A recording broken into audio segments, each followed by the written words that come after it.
안녕하세요. 8월 13일 목요일 아침마다 새로운 이성진 목사입니다. 오늘 이어지는 묵상 본문은 사사기 16장 1절에서 31절이고요. 1절 말씀을 먼저 읽습니다.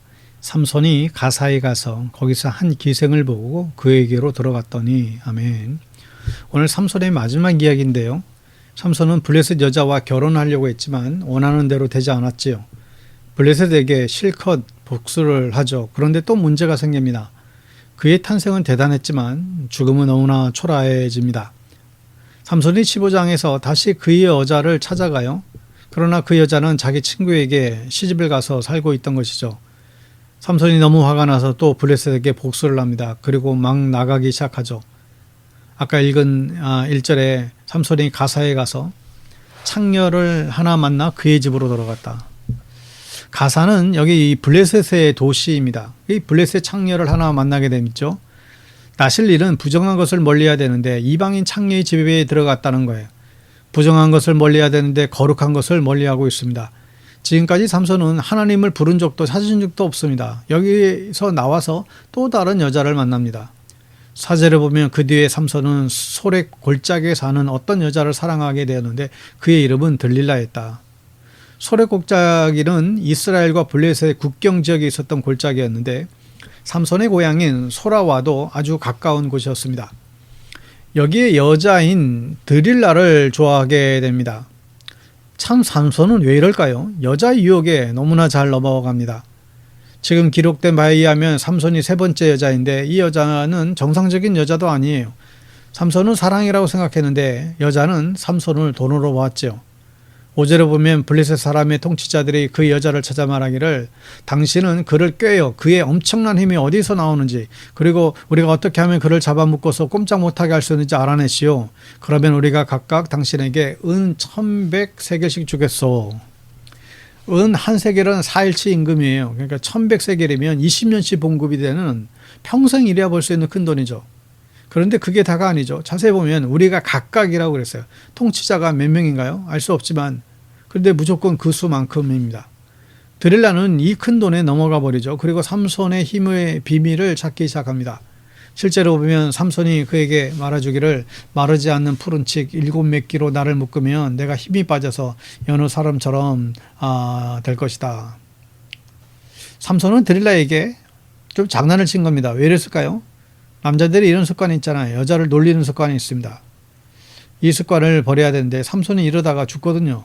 삼손은 농담 잘못하다가 인생 망치고 죽었습니다.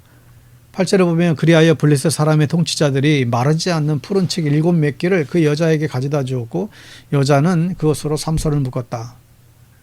그러자 드릴라가 시키는 대로 해요. 삼손이 이러면 알아차리고 이 여자 못된 여자구나 깨달아야 될 텐데 그걸 알아차지를 못합니다. 왜 그랬을까요?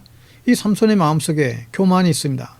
자기가 이 정도는 이길 수 있다. 그리고 이 여자는 내가 마음대로 할 수 있다. 라는 교만함이 있었어요. 여러분 우리가 죄를 대하는 태도가 이렇습니다. 이 정도는 뭐 내가 이길 수 있지. 이 정도는 아무 문제도 아니야. 라는 생각이죠. 그러다가 넘어가는 것입니다. 여러분 교만하지 마십시오. 우리의 힘으로 죄를 이길 수 없어요. 죄악이 몰려올 때 정말 주님을 의지하는 힘으로 이길 수 있기를 바랍니다.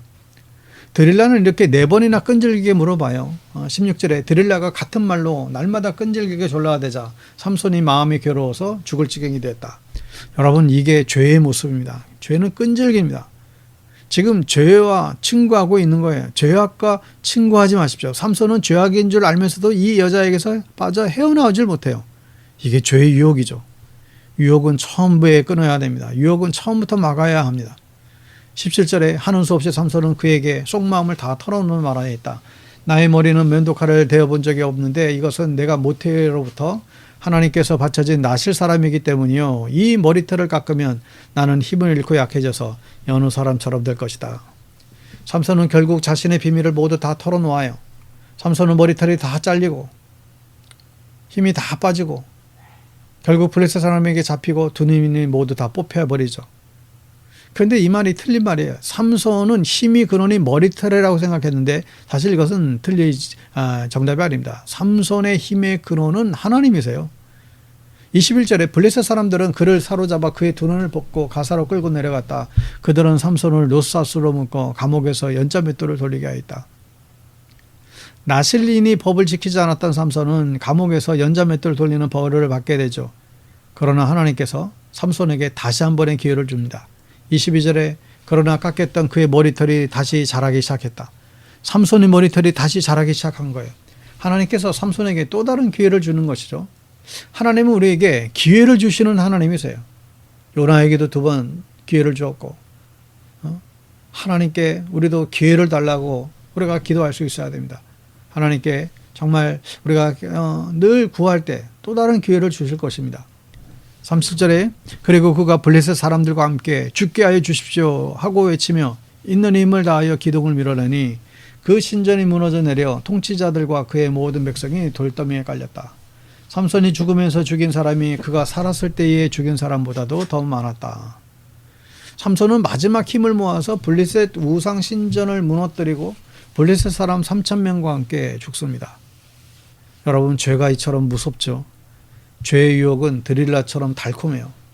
이 시작을 막아야 됩니다. 늘 주님을 여러분 가까이 하시길 바랍니다. 죄를 멀리 하시길 바라요.